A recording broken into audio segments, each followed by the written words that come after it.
I sit cross-legged on the hardwood floor of my parents' living room in Portland, the air thick with the artificial pine scent of the Christmas tree and the faint trace of cinnamon rolls cooling in the kitchen. Torn wrapping paper surrounds me like colorful battlefield debris, a mess of shiny reds and greens crumpled underfoot. My family buzzes with excitement, laughter bouncing off the cream-colored walls I grew up staring at. I glance toward my sister, Chelsea, who is twirling her manicured fingers around a set of keys, the silver metal catching the glow of the twinkling lights. She squeals, a sound high-pitched and childlike, though she's 32. Her voice fills the room with the same energy she's filled every space with since the day she was born. "My own BMW," she exclaims, bouncing on her toes in the same exaggerated way she used to when she wanted extra dessert. Dad grins like he's just won a marathon. Mom clasps her hands beneath her chin, her face glowing with admiration as if Chelsea has achieved something extraordinary just by existing. I follow their gaze out the frost-trimmed window, and there it is, a glossy white BMW sitting in the driveway, crowned with a bow so oversized it probably cost more than the gifts piled in my lap. The car looks like a sculpture, untouched by reality, gleaming with the kind of care and devotion I've never once felt directed at me. Meanwhile, I stare down at the object in my hands. It's a plastic piggy bank, shaped like a cartoon animal from a show I outgrew decades ago. The price tag still clings to its side, glaring back at me in black ink. $1.99. My throat feels tight, but I force a small smile. "Open it," Mom urges, gesturing at the rubber stopper on the bottom. My fingers feel numb as I pry it loose. 2 crisp dollar bills flutter out and land on my lap like an afterthought. Dad waves dismissively. "It's the start of your home fund, honey. You're always so good with money. Not like some people." He winks at Chelsea, who gasps in mock offense, playing along with the joke. The silence that follows stretches long and sticky, like taffy pulled too far. "Chelsea needs reliable transportation for her new clients," Mom explains, her voice soft but loaded with justification. "In her field, appearances matter." Chelsea drops onto the couch beside me, her perfume clouding the air, sugary and overwhelming. She pats my knee as if consoling a child. "Don't worry, sis," she says sweetly. "I'll drive you around whenever you need. Your little Toyota must be on its last legs by now." Her words sting sharper than they should. My Toyota is far from glamorous, but it's mine. Paid off with years of sacrifice, 7 hours of mountain passes behind me just yesterday to get here. That car carried me through late-night study sessions, cross-state job interviews, and the lonely miles of independence my family mistook for strength. It has never failed me. Unlike the faces sitting across from me now. My chest tightens.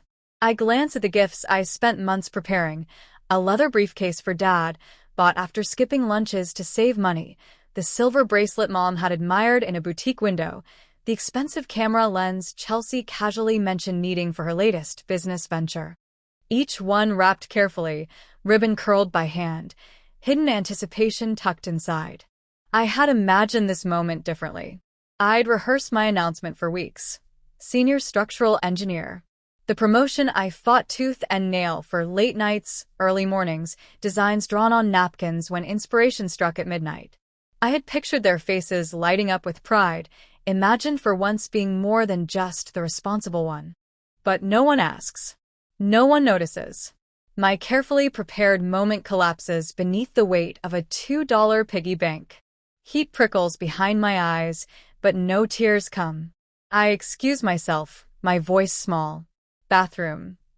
The stairs creak under my footsteps as I climb, passing the wall of family photos where Chelsea's face dominates every frame, her soccer uniform, her prom dress, her art exhibitions. I'm there too, in the corners, blurred or cropped halfway out. The bathroom door clicks shut. I twist the lock and face myself in the mirror. My reflection is steady, too composed, like a mask I've worn for years. My palms press against the cold marble counter as the pressure builds in my chest. People talk about heartbreak like it's poetic, but in truth, it feels like drowning in plain air. My sternum aches. Each breath is a battle. This isn't about a car or a piggy bank. It's about 34 years of being the afterthought, the dependable shadow, while Chelsea shone in the spotlight. It's about realizing that love, at least in this family, was never given freely. That night, I lie awake in my childhood bedroom, surrounded by posters I'd tacked up as a teenager, reminders of the girl who once believed effort earned affection. From downstairs, Chelsea's laughter rises like a cruel lullaby, blending with my parents' voices as they plan her first road trip in the new BMW. At 2:17 a.m., I sit up. The decision feels sudden but inevitable, like water finally spilling over the edge of a cup that's been filled too long. I pack quickly. My faded stuffed bear from Grandma, a photo album from college, a small wooden box containing my first professional blueprint. That's all. The expensive gifts I brought for them stay behind, silent proof of love they never returned. The house is dark as I carry my suitcase downstairs. My house key lies heavy in my palm. For a moment, I hesitate. Then I place it on the counter beside the coffee maker, where it will greet them in the morning. They've made their choice. Tonight, I'm making mine. The cold air slaps my cheeks as I step outside. Snow drifts gently across the driveway. The BMW gleams under the streetlight, wrapped in its ridiculous bow. Beside it, my Toyota waits patiently, worn but steadfast. I load my suitcase, start the engine, and ease down the silent street. The radio hums faintly, Bing Crosby crooning about a white Christmas. I twist the knob until silence fills the car instead. "Merry Christmas," I whisper to the empty passenger seat, my voice breaking. For the first time, the words don't feel like a blessing. They feel like a farewell. The wipers thump back and forth, a steady metronome against the storm. Snowflakes scatter across the windshield like sparks, then vanish into water trails under the blades. My Toyota hums steadily, its heater working overtime, but still leaving a draft against my ankles. The roads are quiet, almost abandoned.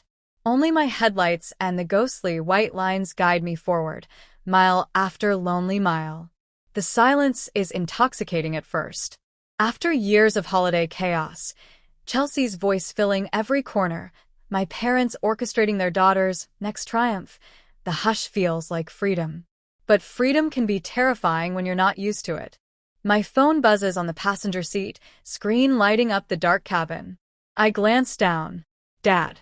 I let it ring once. Twice. Against my better judgment, I swipe. "Iris," he says briskly, his tone all business, as though it's a Tuesday afternoon, not the dead of Christmas night. "Listen, since you're good with numbers, can you make sure Mom's insurance premium gets paid this week? Chelsea's got a lot going on, and I don't want it to slip." "No, are you safe? No, where are you?" Just a task, another responsibility dumped neatly into my lap. I grip the steering wheel tighter. "I'm driving," I answer carefully. "Good, then you've got time to think about it. I'll email you the details." He pauses only to shout something cheerfully toward the background, laughter swelling, Chelsea's voice rising above the rest. "Gotta run. Merry Christmas." The line clicks dead. My throat closes. It's like confirmation stamped in ink. I was never their daughter, just their unpaid accountant, their safety net, their invisible backbone. The highway stretches ahead, endless and silver in the moonlight. My headlights blur as tears gather, the edges of the road smearing like wet paint. I blink hard, but the memories come anyway. I am 6 again, paper crown sliding off my head. My cake is a plain chocolate sheet, single candle flickering while my friends sing hesitantly. At the other end of the table, Chelsea, for years old, tears into a pile of presents bigger than mine. She wasn't supposed to have gifts that day. It was my birthday, but Mom insisted she shouldn't feel left out. I remember staring at my single doll, plastic hair already tangled, while Chelsea paraded her new toys like a queen. The grown-ups laughed indulgently. "Don't pout, Iris. You're the responsible one." Responsible? The word planted itself that day, a seed that would grow into a forest of expectations I never agreed to. The wipers squeak again, snapping me back. I press harder on the accelerator, though the storm punishes me for it. Independence tastes bitter when it's forced on you from childhood. My phone buzzes once more. Mom. Against all logic, I answer. Sweetheart. Her voice floats in, airy and distracted. Do you know where the spare charger is? Chelsea needs one for her new car. I thought you might have packed it. My knuckles whiten on the wheel. She doesn't even realize I left. I don't have it, I say flatly. Well, check your things when you stop. It's very important. Anyway, drive safe, okay? Love you. The words tumble out in the tone of someone asking a clerk for extra napkins. Automatic, thoughtless, hollow. The call ends before I can respond. I laugh once, sharp and bitter. For 34 years, I mistook that brand of love for the real thing. I'm 18, standing at a podium in my red cap and gown. My speech is polished, words about resilience and possibility echoing across the auditorium. The crowd claps politely, but I scan the audience for my parents' faces. Row after row, they're missing. Later, I'd learn they had driven 2 towns over for Chelsea's soccer game. You understand, Dad said matter-of-factly when I came home to an empty house. It was an important match. You're self-sufficient. You don't need us cheering. I swallowed the hurt then, told myself it didn't matter. But tonight, on this endless highway, the ache returns like it never left. By dawn, the snow thins into drizzle as Oregon's mountains give way to valleys. My Toyota plods on, steady as a mule. The phone lights up again, but this time it's a name I haven't seen in months. Monica. I hesitate, then swipe. Iris. Her voice is warm, crackling with sleep, but carrying that sharp edge of concern only true friends can manage. Why are you driving at 4 in the morning on Christmas? Where are you? The dam cracks. I tell her everything, how Chelsea got the BMW, how I got a piggy bank, how I left in the middle of the night. The words spill fast, messy, as though if I stop talking I'll crumble into dust. Monica listens quietly, her silence not heavy, but holding me like a net. When I finally run out of words, her reply is simple. Good. I'm proud of you. I blink at the road. Proud. Yes. For walking away. Iris, family doesn't treat you like this. You've been carrying their weight your whole life. You deserve more. The phrase lands like a foreign language, but one I've longed to learn. You deserve more. Come stay with me, she continues. San Francisco isn't glamorous, but I've got a couch with your name on it. No strings attached. Just let someone take care of you for once. My chest tightens. No one has ever offered me help without conditions. My default instinct is to protest, to insist I'll figure it out. But instead I whisper, okay. The first lifeline has been thrown, and for the first time in years, I take it. While Chelsea posted photos from Paris, funded by Study Abroad, trips Dad proudly financed, I was flipping burgers until 2 a.m., then dragging myself to morning lectures with grease still under my nails. Once, I called home crying, overwhelmed by exams and double shifts. Mom's response was brisk. You've always been independent, Iris. You can handle it. Chelsea wouldn't last a week in your shoes. I thought it was a compliment then. Tonight, I recognize it for what it was. Permission to neglect me. By mid-morning, fatigue gnaws at my bones. I pull into a roadside diner, the kind with faded Christmas lights drooping across its windows and a sign that flickers open 24 hours. The parking lot is half empty, puddles reflecting the gray sky. Inside, the air smells of coffee and fried eggs. A jukebox hums softly in the corner. I slide into a booth, wrap my hands around the chipped mug of coffee a waitress sets down, and try to steady my trembling fingers. The waitress is older, maybe late 60s, her hair a halo of silver frizz tucked under a reindeer headband. Her name tag reads Gloria. Rough morning, hon? She asks, setting down a plate of toast. I manage a weak smile. Rough year. She chuckles knowingly, leaning on the counter across from me. I can tell when someone's running from something. You've got that look. I glance at my reflection in the diner window, tired eyes, tangled hair. Yesterday's clothes. She's right. You want a piece of advice? Gloria asks, pouring herself a refill before I can answer. Never confuse duty with love.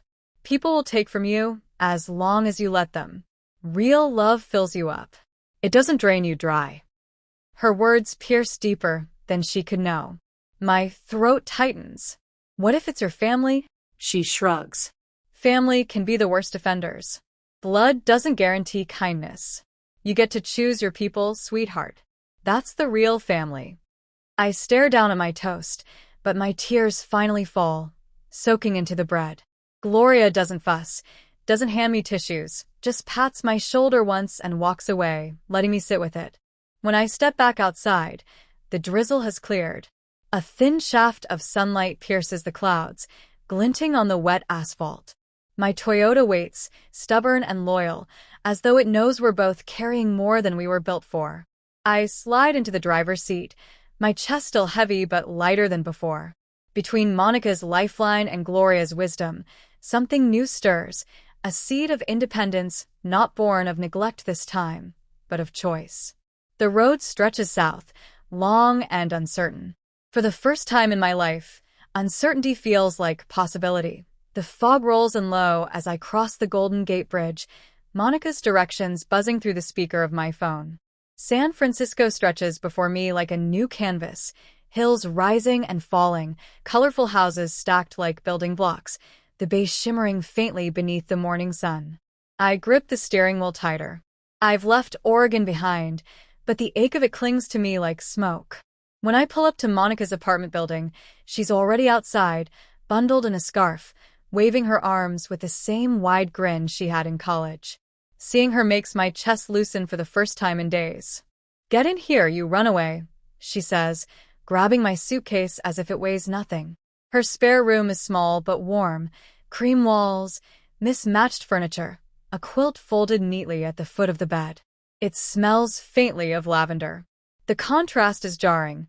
So much care in a space not even mine, while my parents' house, my supposed home, always felt cold and conditional. That night, Monica makes pasta and insists I eat seconds. We sit at her wobbly kitchen table, laughter rising as she tells me stories about her chaotic coworkers. My phone buzzes on the counter again and again. Mom. Dad. Chelsea. Each notification like a mosquito I can't swat away. "Are you going to answer?" Monica asks gently. I stare at the screen, at the familiar names. For the first time in my life, I let them ring out. "No," I say. The silence that follows feels like a victory. Over the next week, I move through the motions like a ghost. Monica leaves sticky notes on the fridge, "Don't forget breakfast," and keeps her door cracked just in case I want to talk. Slowly, I begin to return to myself. At work, I contact HR. My company has an office in San Francisco, and though the transfer isn't simple, I push through the paperwork, my voice steady as I explain my request. When the confirmation finally comes, I lean back in my chair and exhale a breath I didn't know I was holding. I won't just be crashing on Monica's couch. I'll have my own footing. 2 months later, I sign the lease on a tiny apartment tucked into a weathered Victorian building. The hardwood floors creak, the paint peels near the windows, and the space is no bigger than my college dorm. But when I unlock the door for the first time, the emptiness doesn't feel like loss. It feels like possibility. I lie on the floor that first night, staring at the ceiling. "Mine," I whisper. The word echoes against the bare walls like a promise. Monica suggests therapy. At first, I laugh it off. I'm fine, just adjusting. But one evening, after yet another voicemail from my parents dripping with guilt, "We raised you better than this, Iris. Family sticks together. Chelsea misses you," I crumble. My chest feels crushed under invisible weight. Dr. Levine is nothing like I expect. Soft-spoken, with kind eyes behind round glasses, he doesn't tell me what to do. He simply asks questions until I hear truths I've avoided for decades. "Why do you think your parents assumed you didn't need them?" "Because I never asked," I admit. "And why didn't you ask?" "Because every time I did, the answer was no." He nods slowly. Favoritism isn't just about what was given to Chelsea. It's about what was denied to you. And you learn to confuse survival with independence. The word lodges deep. Favoritism. A name for the fog I've lived inside. For the first time, I stopped defending my parents' choices. I stopped telling myself they meant well. I let the truth sit, raw and heavy. They chose Chelsea. Again and again, they chose her. And somehow, I survived anyway. Healing doesn't come all at once. It sneaks in through small, ordinary doors. A flyer for pottery classes catches my eye one afternoon. Something about shaping clay, molding it with my own hands, appeals to me. At first, my bowls collapse, lopsided disasters that make Monica laugh. But slowly, the clay begins to hold form, as if it's listening to me. Creating something imperfect, yet entirely mine, becomes a quiet rebellion. At a community group Monica drags me to, I meet people who talk about boundaries like they're not impossible mountains. Single parents, immigrants, survivors. We sit in a circle, drinking cheap coffee, and for the first time, I don't feel like the odd one out. My story isn't strange here. It's familiar. The more I connect, the more I realize my worth isn't tied to being the responsible one. It exists simply because I do. Weeks pass with silence from my family until one evening, my phone buzzes with a video call request. Against my better judgment, I answer. My parents' faces fill the screen. Dad stern, Mom teary, Chelsea lounging in the background with her usual smirk. "We need to talk," Dad says firmly. "The way you left was childish. You embarrassed us." Mom jumps in, voice cracking. "We gave you everything, Iris. You've always been ungrateful. Look at Chelsea. She knows how to honor family." Chelsea leans forward, her tone sickly sweet. "Honestly, sis, if you'd just apologize, we could move past this." Something inside me hardens. For years, I would have folded, would have apologized just to keep the peace. But now, sitting in my own apartment, with my own key on the table beside me, I hear Dr. Levine's voice in my head. Survival isn't the same as independence. I take a slow breath. I'm not apologizing. I'm not responsible for your feelings. I'm responsible for mine. The silence on their end is deafening. Dad's face reddens. "You've betrayed this family." "No," I say quietly. "I've stopped betraying myself." And with trembling fingers, I end the call. The grief that follows is sharp, but underneath it is something stronger. Relief. The next night, Monica brings over takeout, and 2 friends from pottery class join us. We eat noodles straight from the cartons, laughter echoing off my bare walls. For once, I don't feel like the outsider looking in. At therapy group later that week, I share what happened with my family. A woman across the circle squeezes my hand and whispers, "Me too." The words are simple, but they steady me more than any lecture ever could. I begin to see my past differently, not as proof of unworthiness, but as evidence of resilience. Every rejection, every slight, every overlooked triumph forged me into someone strong enough to walk away. Spring comes to San Francisco, soft fog lifting to reveal bursts of wildflowers along the sidewalks.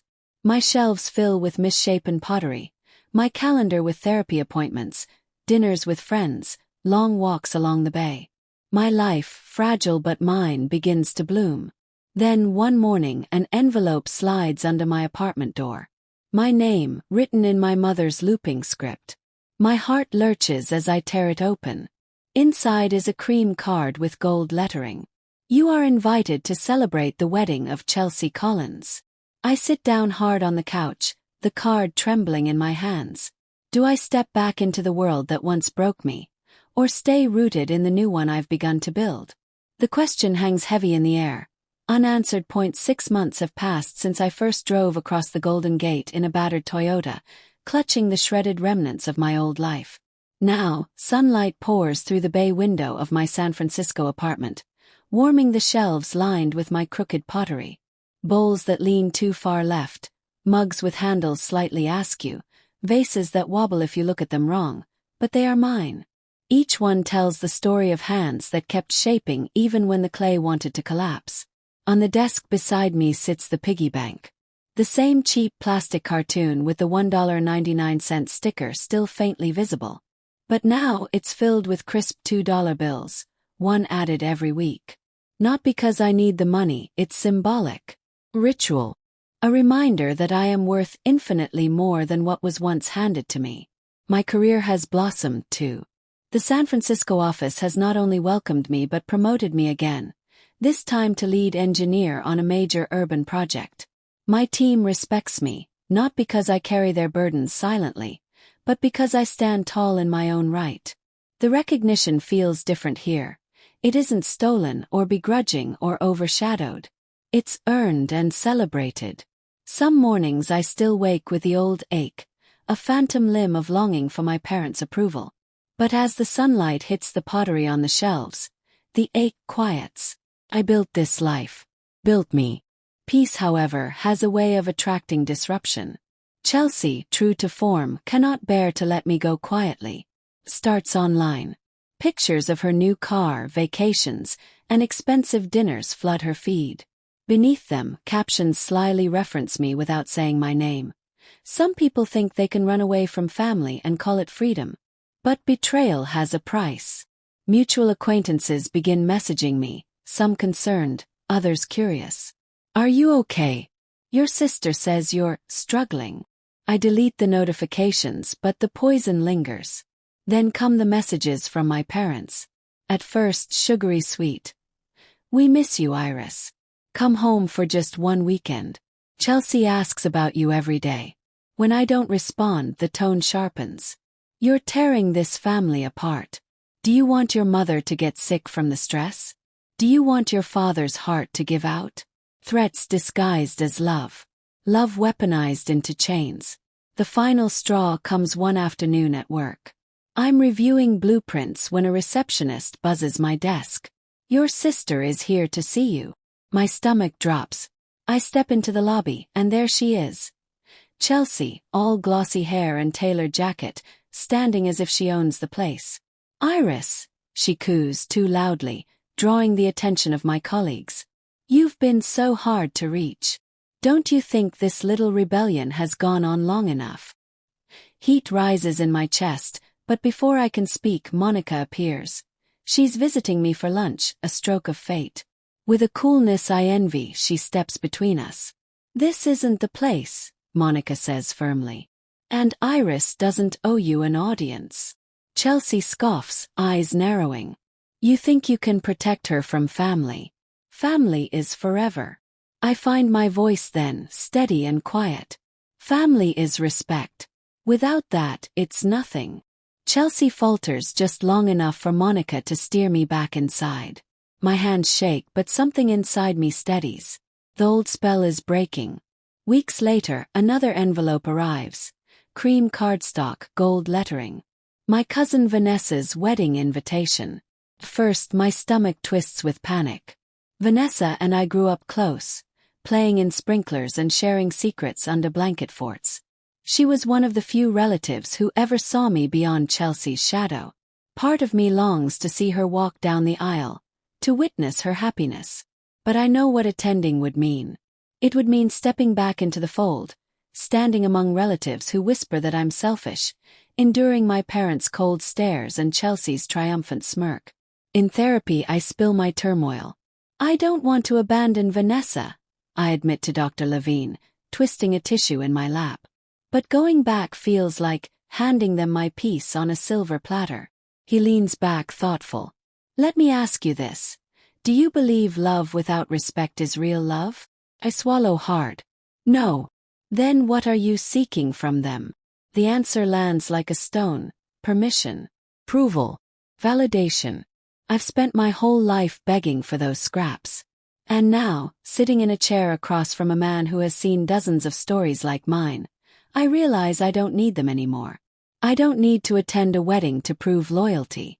I don't need to set myself on fire to keep others warm. I don't need to step back into a house where my worth is measured in cars and piggy banks. For the first time, I give myself permission to stay away. When the day of Vanessa's wedding arrives, I don't board a flight north.